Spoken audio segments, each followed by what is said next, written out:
যেখানে ওই বিষয়টা চলছিল, মানে যে স্পেসটাতে চেয়ার টেয়ার রাখা ছিল, সবাই আড্ডা মারছিলাম, তার ঠিক সংলগ্ন একটা রুম ছিল, সেখানে আমাকে টেনে নিয়ে যায়, দেয়ালে একটা ধাক্কা মেরে আমার করে আটকায় এবং আমাকে কিস করার চেষ্টা করে, চুমু খাওয়ার চেষ্টা করে।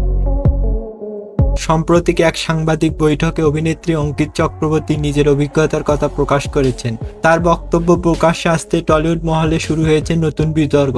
সোশ্যাল মিডিয়াতে মুহূর্তে ভাইরাল হয়ে যায় এই বিষয়টি। তিনি বলেন, অনেকদিন ধরে নিজের অভিজ্ঞতা চেপে ধরে রেখেছিলেন, কিন্তু এখন আর চুপ করে থাকতে চান না তিনি। তার বক্তব্য অনুযায়ী পরিচালক দেবালয় ভট্টাচার্য প্রথমে খারাপ ইঙ্গিত দিচ্ছিল, তারপর দেওয়ালে ঠেকিয়ে দুহাত ধরে চুমো খেয়েছিল। আমি চুমো খেতে দেইনি দেখে আমাকে একটি থাপ্পড় মেরেছিল, আমার সাথে জবরদস্তি করেছিল, এক পর্যায়ে আমি তাকে ধাক্কা দিয়ে সরে আসি।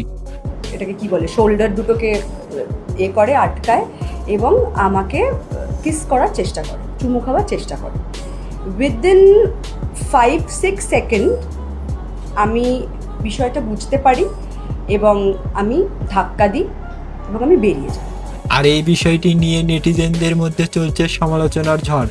কেউ বলছে এই ঘটনাটি ইন্ডাস্ট্রির পরিবেশ নিয়ে নতুন প্রশ্ন তুলেছে, আবার কেউ মনে করছেন এই মহিলা এমনই, সে এমনই কাজ করে বেড়ায় আর সমালোচনায় আসার জন্য এমন অভিযোগ করে থাকে। এ ঘটনা এখন বড় আকার ধারণ করেছে। সব মিলিয়ে টলিউডের এই বিতর্ক বড় আলোচনার বিষয় হয়ে উঠেছে। অভিনেত্রী অঙ্কিত চক্রবর্তীর বক্তব্যের দিকেই নজর রয়েছে সবার। ঘটনার সত্যতা কি তা সময়ই বলবে বলে জানাচ্ছে অনেকেই। আপনার মতামত কি?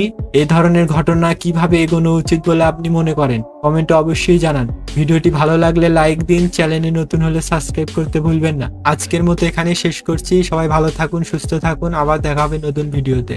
ধন্যবাদ।